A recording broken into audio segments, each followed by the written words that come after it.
Good morning बच्चों, मैं Tripti Verma at government girls inter college Gorakhpur की इंग्लिश की टीचर हूँ। मैं वहाँ हाई स्कूल लेती हूँ। आज मैं आपको आपके सिलेबस का द साम ऑफ लाइफ पढ़ाने जा रही हूँ।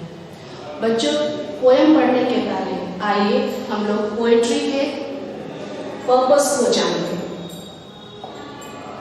To recite the poem with proper pronunciation. Poetry लिखने का मेन मकसद होता है कि किस तरह से हम उसके शब्दों को प्रोनाउंस करते हैं, उसका उच्चारण करते हैं। To familiarize students with the proper rhyme, stress and intonation। Poetry में, कविता में किस शब्दों को कहाँ स्ट्रेस देना है, कहाँ उसको हाईलाइट करना है, ये सारी चीजें पोएट्री की पर्पस में आती है। To develop the skill of imagination. Poet जब कविता लिखता है उसकी कोई इमेजिनेशन होती है। पोएट्री का पर्पस ये भी है कि हम उस पोएट के इमेजिनेशन के साथ खुद को ले जाएं, उसके साथ तालमेल बैठाएं, तभी पोएट्री का मजा आता है, उसका सही हम एक्सपीरियंस कर पाते हैं। To enjoy the aesthetic sense of poem. Poetry का जो सौंदर्य है, जो अनुभूति है, पोएट क्या कहना चाहता है, इसका भी समझने में हमको पोएम मदद करता है। ये तो थे बच्चों हमारे पोएट्री के पर्पस। अब हम इस पोएम के पर्पस में यानी ऑब्जेक्टिव्स पर आते हैं। द साम ऑफ लाइफ, इस पोएम का क्या पर्पस है, क्या ऑब्जेक्टिव्स है? To make the students familiar with the poem and its meaning. बच्चों को, आपको इस पोएम के मीनिंग से और इस पोएम से रूबरू करवाना, सामना करवाना, इसके मतलब को समझाना। The students will be able to appreciate and recognize the importance of human life। बच्चों, जब हम ये poem the psalm of life का मतलब समझ जाएंगे, तब हम अपने मानव होने की असली महत्व को भी, इसके इम्पोर्टेंस को भी समझ पाएंगे और मानव होने का हम गौरव महसूस कर पाएंगे। To enable students to recite the poem with correct rhyme and rhythm। कविता लिखते वक्त एक राइम चलती है, लाइनिंग्स की राइमिंग चलती है, तो इस पोएम का मकसद है कि किस तरह से इसके करेक्ट राइम और रिदम को भी हम फॉलो करें। The students will be able to live their lives to the fullest every single day and every single moment। हमारी लाइफ है, ह्यूमन लाइफ है, प्रेशियस है, हर किसी को नहीं मिलती। तो जब हम इस कविता के महत्व को, इसके सार को, इसके इम्पोर्टेंस को समझ जाएंगे, तब हम अपनी लाइफ को भी इंजॉय कर पाएंगे, उसका हर एक पल बहुत अच्छे तरीके से जी पाएंगे। बच्चों, अब हम इस कविता के, इस पोएम के पोएट के बारे में भी जान लेते हैं। इस पोएम को किसने लिखा, कब लिखा और उनके बारे में थोड़ी सी जानकारी हम हासिल करें। हेनरी वर्ड्सवर्थ लॉन्गफेलो, इन्होंने the poem psalm of life लिखी। Henry Wadsworth Longfellow was the most popular American poet in the 19th century। 19वीं शताब्दी के एक बहुत फेमस पोएट थे। पोएट होने के साथ साथ ये एक एजुकेटर भी थे और इनका जन्म 27 फरवरी 1807 यूनाइटेड स्टेट्स में हुआ था। 24 मार्च 1882 यूनाइटेड स्टेट्स में इनकी मृत्यु हुई थी। इन्होंने बहुत सारे काम किए हैं, जिसमें इम्पोर्टेंट है Paul's Revere's ride, the song of Hiawatha, footsteps of the angels और बहुत सारी कृतियां इनकी हैं। और बच्चों, द साम ऑफ लाइफ जो हमारे सिलेबस में है, उसको तो हम आज पढ़ेंगे ही। Psalm of life. The Psalm of Life is an inspirational poem written by American poet Henry Wadsworth Longfellow। बहुत ही इंस्पिरेशनल पोएम है, बहुत ही मोटिवेटिंग है, ये हमको प्रेरणा देती है। A psalm is a religious or sacred hymn or song. Psalm of life. Psalm का मतलब क्या होता है? Psalm का मतलब होता है religious song या hymn, जिसे हम लोग धार्मिक स्तुति कहते हैं। लेकिन इस कंटेक्स्ट में यहाँ जहाँ पोएट ने ये पोएम लिखी है और ये नाम रखा है इसका, यहाँ पर psalm का मतलब होता है a song of life, where the poet glorifies life and its possibilities, telling that life is precious. यहाँ पर psalm का मतलब पोएट के लिए सॉन्ग ऑफ लाइफ है, जहाँ वो मानव जीवन को बहुत ही विस्तृत ले जाते हैं, ग्लोरीफाई करते हैं। उनका कहना है कि ह्यूमन लाइफ सिर्फ लाइफ मरने और जीने तक ही नहीं है, उसके आगे भी लाइफ है। It should not be spent idly. Human life, since it is precious, it should not be spent idly. हम लोग आलस के साथ केवल बैठकर अपने लाइफ को नहीं जी सकते। The poet believes soul to be immortal. Human body dust से बनी है, मिट्टी से बनी है, मिट्टी में मिल जाएगी, रियलिटी है। लेकिन हमारा सोल इमॉर्टल है, वो मरने के बाद भी रहता है। He urges the youths to serve as an inspiration to others.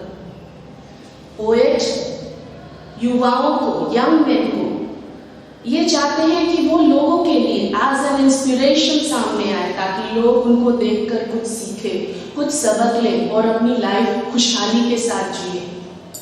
He says that we can do our duty only. We have no control over its result. Poet जब ये पोएम लिखते हैं तो ये कहते हैं कि हमारे हाथ में सिर्फ हमारा कर्म है, हमारी ड्यूटी है। रिजल्ट हम अपने हिसाब से मैनिपुलेट नहीं कर सकते हैं, मोड़ नहीं सकते हैं। ऐसा ही कुछ भागवत गीता में बच्चों भगवान कृष्ण ने अर्जुन को कहा है कि तुम अपना कर्म करो, फल की चिंता मत करो, क्योंकि फल तुम्हारे हाथ में है ही नहीं। He asked people to face the ups and downs of life like a warrior when he says in the world's broad field of battle. Poet ये कहते हैं कि जो जिंदगी की उतार चढ़ाव है, जो हमारी खुशी गम है, उसका हम एक सोल्जर की तरह, एक वॉरियर की तरह सामना करें, क्योंकि ये दुनिया according to poet Henry Wordsworth, ये दुनिया एक बैटलफील्ड है, जहाँ हम टेम्पररी आते हैं, रहते हैं कुछ पल और अपना रोल करके फिर चले जाते हैं। On the whole, the poem is very educative and informative. बच्चों, अगर पूरी तरह से इस पोएम के सार को देखें, इसके समरी को देखें, तो ये पोएम बहुत ही इंफॉर्मेटिव है, बहुत ही शिक्षाप्रद है, हमें बहुत सारे नॉलेज भी देती है।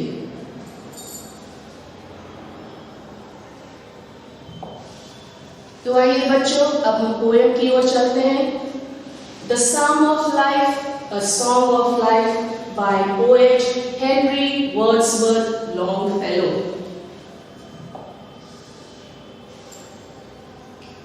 Life is real, life is earnest.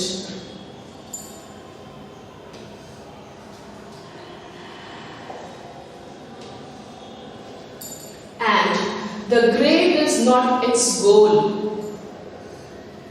Dust thou art, to dust returnest, is not spoken of the soul. Earnest यानी जो सच्चा है, जो सीरियस है। ग्रेव जहां हम मरने के बाद जाते हैं, कब्र। दाव जो तुम के लिए इस्तेमाल हुआ है। Life is real, life is earnest. बच्चों, जो ये जिंदगी हमें मिली है वो सच्ची है, वास्तविक है और थोड़ी बहुत सीरियस भी। And the goal is not, and the grave is not its goal. जो ग्रेव है वो हमारा एंड नहीं है, वो हमारा लक्ष्य नहीं है। Dust thou art, to dust returnest. मानव जीवन है मानव शरीर है, मिट्टी से बना है, जाहिर सी बात है मिट्टी में ही मिलेगा, लेकिन ऐसा कुछ हमारे सोल, हमारी आत्मा के लिए नहीं कहा गया है। Is not spoken of the soul. हमारी आत्मा मरने के बाद मिट्टी में मिल जाएगी, ये नहीं सही है। तो इस स्टैंजा में बच्चों हम लोग ये पाते हैं कि पोएट हेनरी वुडवर्ड्स लॉन्गफेलो ने लाइफ को रियल बताया है, वास्तविक बताया है और थोड़ा सीरियस बताया है। सीरियस कि उसे हम आइडली बैठकर हंसी मजाक में नहीं वेस्ट कर सकते, कुछ ऐसा काम करना है जिससे कि हम याद किए जाएं मरने के बाद भी।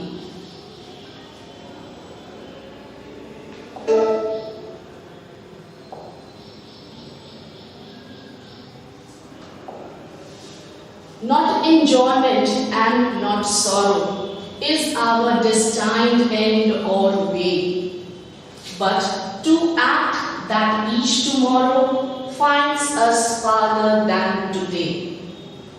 Not enjoyment and not sorrow is our destined. Destined यानी जो हमारे भाग्य में लिखा हुआ है। Act जो हम कर्म करते हैं, जो कार्य करते हैं। Farther जो हमें आगे की ओर ले जाएगा, प्रगति के मार्ग पे ले जाएगा, प्रोग्रेस के रास्ते पर ले जाएगा। Not enjoyment and not sorrow. Poet का कहना है कि सिर्फ खुशी और गम ही हमारे लाइफ का मकसद नहीं है। ह्यूमन है, जन्म लिए हैं, तो ये दोनों चीजें तो रहेंगी ही, लेकिन जिंदगी का असली मजा तभी है जब ये दोनों बैलेंस्ड हैं। सिर्फ खुशी महसूस करने वाले लोगों के लिए गम का महत्व नहीं है, और गम महसूस करने वाले लोगों के लिए खुशी मायने नहीं रखती। लेकिन पोएट कहते हैं जब ये दोनों बैलेंस्ड रहेगी तब लाइफ का असली मजा है। इज आवर डिस्टिंक्ट एंड और वे। हम ये केवल मानकर नहीं रह सकते बच्चों कि जो खुशियां और गम हमें मिल रही हैं वो सिर्फ हमारे भाग्य में निर्धारित है, इसलिए मिल रही है। But to act that each tomorrow, लेकिन हमको कर्म करते रहना है, अपना काम लगातार करते रहना है बगैर ये सोचे कि फल क्या आएगा, रिजल्ट अच्छा नहीं आएगा या बुरा आएगा, कुछ भी नहीं विचारना है। But to act that each tomorrow finds us farther than today. हम अपने काम से, अपने कर्म से, अपने वर्ड से आज जहाँ स्टैंड करते हैं, आने वाले कल में हमको उससे बहुत आगे जाना है। ये ध्यान में रख के हमें अपने काम को कंटिन्यूअसली करते रहना है। इस स्टैंजा में बच्चों पोएट हमसे कहते हैं कि खुशी, केवल एंजॉयमेंट और sorrow is not our destiny. This is not. We have to work and we have to work in such a manner that we in the coming tomorrow we are ahead of what we were yesterday.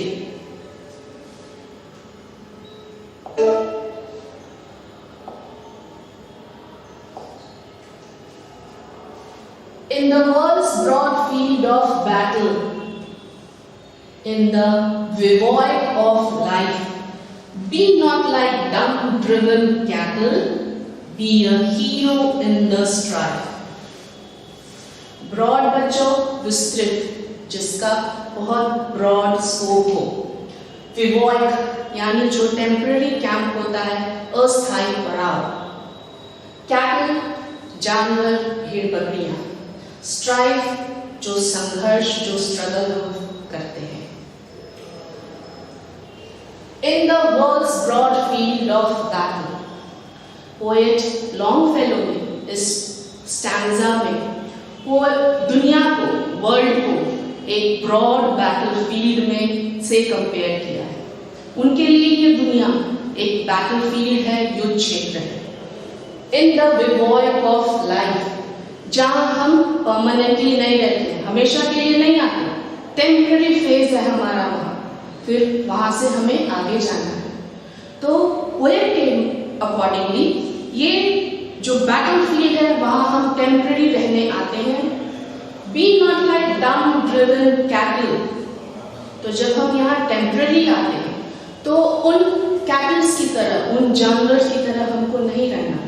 बच्चों आपने देखा होगा जो भेड़ बकरियां होती हैं, जो जानवरों का झुंड होता है, उसका आगे का लीडर जैसे चलता है, जिस रास्ते जाता है, सारे उसके पीछे फॉलो करते हैं, उसी रास्ते जाते हैं। लेकिन एज ए ह्यूमन बीइंग हमको वैसा नहीं करना। क्यों? क्योंकि ह्यूमन लाइफ बहुत प्रेशियस है, हर किसी को ये जिंदगी नहीं मिलती। हमको कैसे रहना है वो पोएट हमें अगले लाइन में बताते हैं। Be a hero in the strife. जिंदगी है, संघर्ष है, स्ट्रगल है, तो हमें यहाँ एक हीरो के रूप में अपने को प्रेजेंट करना है। वो हीरो जिसको देखकर लोग उसका फॉलो करें, उसका अनुसरण करें। ऐसा नहीं कि हम किसी जानवर की तरह रहे, यूजलेस रहे, क्योंकि भगवान ने, ईश्वर ने, गॉड ने हमें इंटेलिजेंस दिया है, बुद्धि दी है, सोचने समझने की ताकत दी है। उसका हम इस्तेमाल करें और अपने आप को एक आदर्श के रूप में प्रस्तुत करें।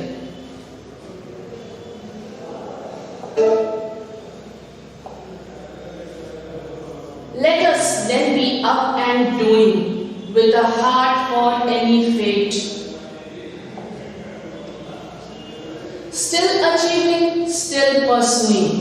Learn to labor and to wait. बच्चों, ये हमारे पोएम का लास्ट स्टैंजा है। यहाँ पोएट हमें क्या कहना चाहते हैं, आइए देखते हैं। Let us then be up and doing with a heart for any fate. Fate यानी भाग्य, किस्मत। Still achieving, still pursuing. Pursuing यानी पीछा करना, किसी चीज का अनुसरण करना, किसी चीज को फॉलो करना। Learn to labor and to wait. Labor यानी परिश्रम, मेहनत। इस स्टैंजा में बच्चों पोएट हमसे ये कहते हैं कि let us then be up and doing. उठो, जागो, काम करो। भाग्य में क्या है उसे छोड़ दो, भाग्य पर छोड़ दो, वक्त पे छोड़ दो, तुम सिर्फ अपना काम करो। Still achieving, still pursuing. लगातार कुछ पाने की कोशिश करो, लगातार अपने लक्ष्य का पीछा करो। जरा भी एक पल अपने मन में डाउट लाए बगैर, संदेह लाए बगैर। Learn to labor and to wait. क्यों? क्योंकि हमारे हाथ में सिर्फ कर्म करना है।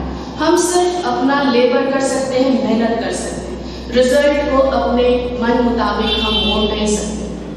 हमारा लक्ष्य निर्धारित करते हैं और उस पर हमें लगातार कंटिन्यूअस मेहनत करना होता है। ये नहीं कि आज हम लक्ष्य सोच लिए और कल हम चाहते हैं कि रिजल्ट मिल जाए, आज बीज बोए और कल चाहते हैं कि वो बीज एक आम का पेड़ बन जाए। ये नहीं हो सकता, वक्त लगता है बच्चों। इसीलिए इस स्टैंजा में पोएट हमसे ये कह रहे हैं कि आप उठो, काम करो। ये मत सोचो कि भाग्य में क्या है, सब कुछ भाग्य के भरोसे मत छोड़ो, क्योंकि हमारे हाथ में, मनुष्य के हाथ में, ह्यूमन बीइंग्स के हाथ में सिर्फ काम करना है। रिजल्ट हम अपने हिसाब से मॉडिफाई नहीं कर सकते।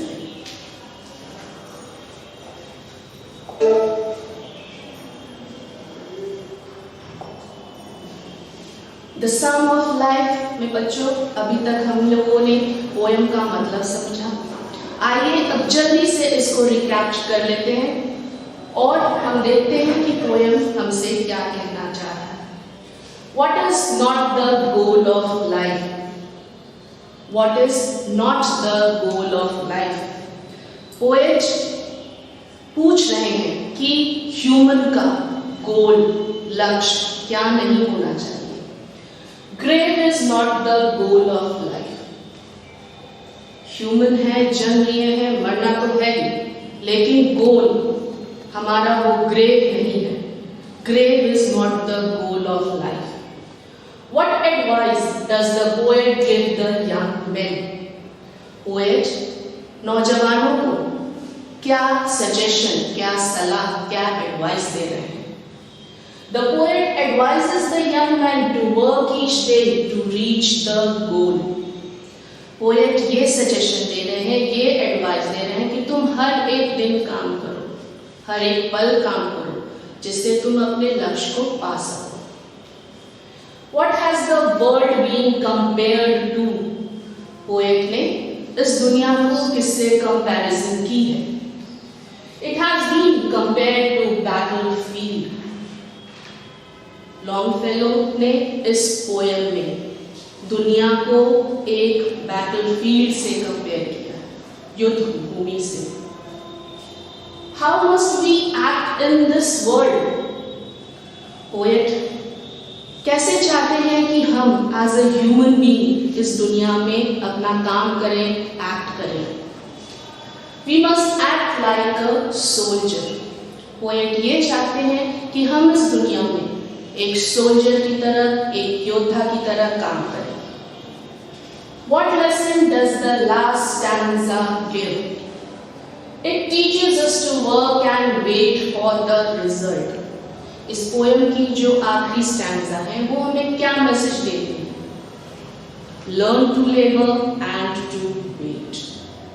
ये हमें ये संदेश देती है कि हम काम करें और रिजल्ट का इंतजार करें, क्योंकि कर्म सिर्फ हमारे हाथ में है। Only the duty is in our hands, not its result. What is the poet's message? इस पूरे पोएम में पोएट हमको क्या मैसेज देना चाहते हैं, क्या संदेश देना चाहते हैं?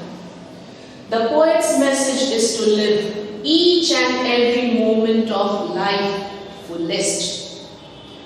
इस पोएम में पोएट हमको ये मैसेज देना चाहते हैं कि हम जिंदगी को, उसके हर पल को पूरी सिद्धता से जिए, उसको पूरा का पूरा जिए, कोई भी पल एक आइडल ना हो। बच्चों, हम लोगों ने द साम ऑफ पोएम देखा, पोएट के मैसेज को भी समझा। आइए अब हम जल्दी से इस पोएम के समरी को भी देख लेते हैं कि इस पूरे पोएम में पोएट हमसे क्या कहना चाह रहे हैं। We find that it is very inspirational and motivating. इस पूरे पोएम को पढ़ने के बाद हम ये समझ पाए हैं कि ये बहुत ही इंस्पायरिंग है, बहुत मोटिवेशनल है, प्रेरणादायक पोएम है, जो हमें प्रेरणा देती है कि किस तरह से हम अपनी लाइफ जिए।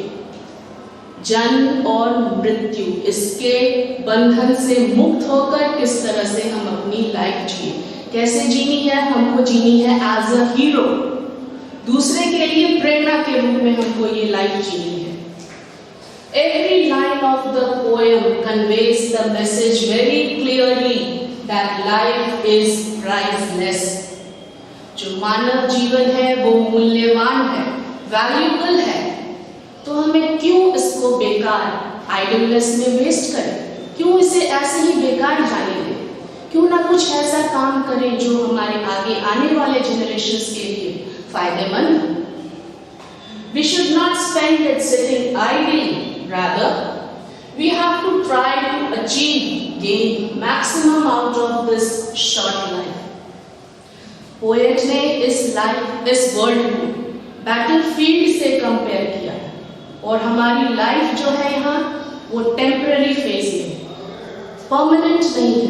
तो जो कोई नहीं जानता बच्चों कि हम कितने समय तक इस दुनिया में हैं, तो क्यों नहीं जो भी पल हमें मिला है उसका हम मैक्सिमम यूटिलाइजेशन करें, मैक्सिमम देने की कोशिश करें, तभी हमारे ह्यूमन होने का, मानव होने का मतलब सार्थक होगा।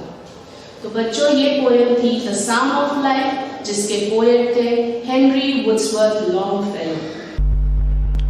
बच्चों, ये poem the psalm of life, जिसका मतलब है द सॉन्ग ऑफ लाइफ, ये अभी हम लोगों ने पढ़ा, जिसके पोएट हैं हेनरी वर्ड्सवर्थ लॉन्गफेलो।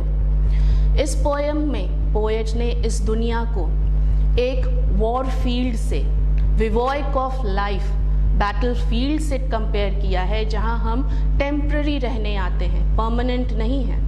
यहाँ हमको अपनी ड्यूटी फुलफिल करनी होती है, हमें अपना ड्यूटी करना है होल हार्टेडली।